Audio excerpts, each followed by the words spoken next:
We're going to start a worksheet called Exponents and Polynomials. There are about 25 topics on here. So let's start off with exponents.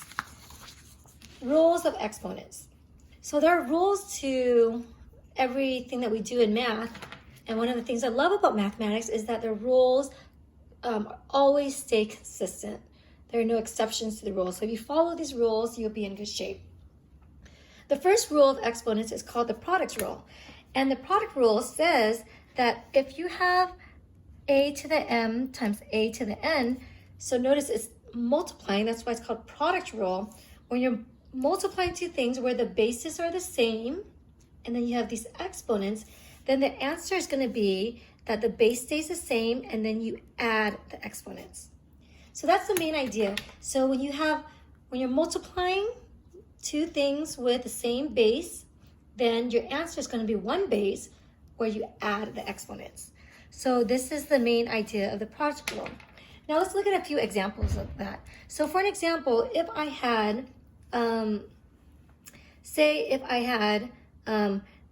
x to the second times x to the fourth, all you're going to have to do is just add the exponents. So since the bases are the same, so the bases are these bottoms, since the bases are the same, you just add the exponents, so the answer is x to the sixth. Now, why is that the case? So I always want to emphasize on why, because why is really important to understand and not memorize a rule. So in other words, if I did it the long way, x squared could be rewritten as x times x, right? X times x, because there's two of them. X times x is the same thing as x squared. X to the fourth could be written as x times x times x times x, because there's four of them. And now if you multiply all of these together, 1, 2, 3, 4, 5, 6, that is why it's x to the sixth. So if you expanded all of this out, you'll see why the product rule makes sense. The product rule makes sense because it's just a shortcut. It's a shortcut to realize, okay, we're just adding these exponents together to give you this number because we're repeating the multiplication so many times. Another example of this is if I said 3 to the second times 3 to the third. So if we use numbers, same story. I get 3 to the fifth. 2 plus 3 is 5. And 3 to the fifth, 3 to the fifth, if I plug this into my calculator, and FYI, to put exponent, you put this caret sign right here. 3 to the fifth will give you 243.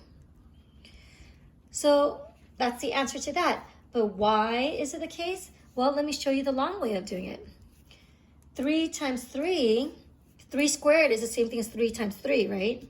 And that's going to be 9. 3 cubed is 3 times 3 times 3. What's 3 times 3 times 3 is 27. So, and then if I multiply these two together, 9 times 27, I will get 243. Same answer, right? So 3 times 3 times 3 times 3 times 3 is 243. Or you could just do the shortcut, and the shortcut is where you just add the exponents and you get 243. So again, I just really want to emphasize that you understand why these rules exist, and they're basically just shortcuts to solving these exponent problems. So here in example number 1, let's take a look at this. So in example number 1, I have w, and what is the exponent of w? The invisible exponent is the number 1. So here's 1, and I notice they're all multiplication and the bases are the same. So since they're all multiplication, the bases are the same, you add these exponents. 1 plus 5 is 6, 6 plus 4 is 10. So that would be your answer. Same story with number 2. So now we're mixing up numbers with letters, and that's A-okay. So here with number 2, first I want to look at the numbers. So these are all being multiplied. Everything's multiplication. So I have 4, 2, and 3. 4 times 2 is 8. 8 times 3 is 24. Okay? And I see y's and u's. So remember, when we're doing the rules of exponents, the bases have to be the same in order to combine. So when we have this problem here, what are the bases that are the same? Well, I have y to the fifth, and I have y here. And again, this is an invisible exponent of 1. So when I do y to the 5th times y, I add the exponents, so I get y to the 6th.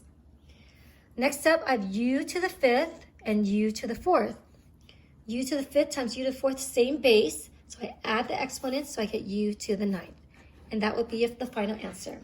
It doesn't matter the order in which you write your answer. You could have written 24 u to the 9th, y to the 6th. That's a-okay as well, because the order of multiplication doesn't matter. 3 times 2 is the same thing as 2 times 3. So this times this is the same thing as this times this. Either one's fine.